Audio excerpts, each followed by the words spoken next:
welcome to this week's 2-minute tutorial on the city. Hope you enjoyed last week where we discussed connections and setting up your profile. If you didn't see it, it's still on the city. Go ahead and take a look at it to help you get all those important things done. This week we're going to talk about groups and why they're important. If you're on your main page on the city, you will find a button that says Groups. It's on the left-hand side of the page. If you hit that plus sign, when it opens up, it'll show you all the groups that you are a part of. Most of you right now are probably only part of the Shift Church group. How do I know that?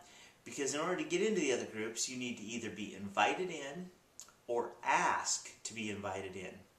And there's a lot of different ways you can go about that. And the reason it's important is because the main church page is kind of like the news feed for all of the main church stuff. But say you're a man or a woman, which you are because you are one or the other, and you want to find out what's going on in men's ministries or women's ministries. Say you're a teenager or a parent of a teenager, and you want to see what's going on for parents of teenagers or high schoolers or junior hires. You want to be in those groups because in those groups you're going to find out specifically what's going on just for you. In addition, you're going to be able to start things like topics and prayers and needs in those groups that you can't start on the main church page. Some of you have even been wondering, how do I start a prayer, or how do I start a topic? Well, you can't do that on the main church page, because if obviously everybody in the church was doing that, it would get way too cluttered. But we want you to be able to start topics. We want you to be able to start conversations. We want you to be able to post prayers that you have, needs that you might have, see events that are specifically for you. So here's how you go about it. First thing, after you open the Groups tab on the left of your page, you will see the groups that you belong to. Also, there'll be something at the bottom of that that says Group Search. If you click on the Group Search button, you'll find all the groups that are available. If you click on one of those, it'll give information about the group, who's the leader in the group, what you can do in the group. All the information you need is right there. If it's one that is appropriate for you and you want to be a part of it, there's a button there that says Invite Me.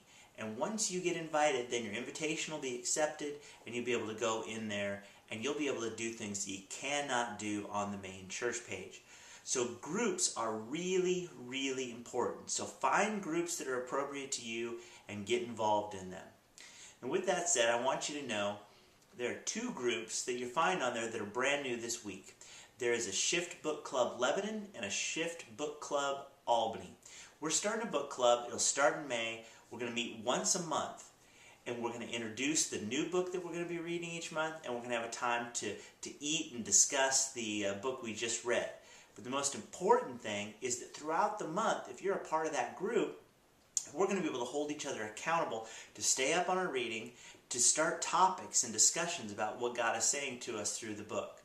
So it's really important that you find other groups to get involved. Don't just stay on the main church page, or you're going to wonder, I don't get it. It's not that important. But if you get in the other groups, you're going to find lots of stuff that's just for you. This has been your 2-minute tutorial for this week. Next week, we will cover even more things you can do with the city.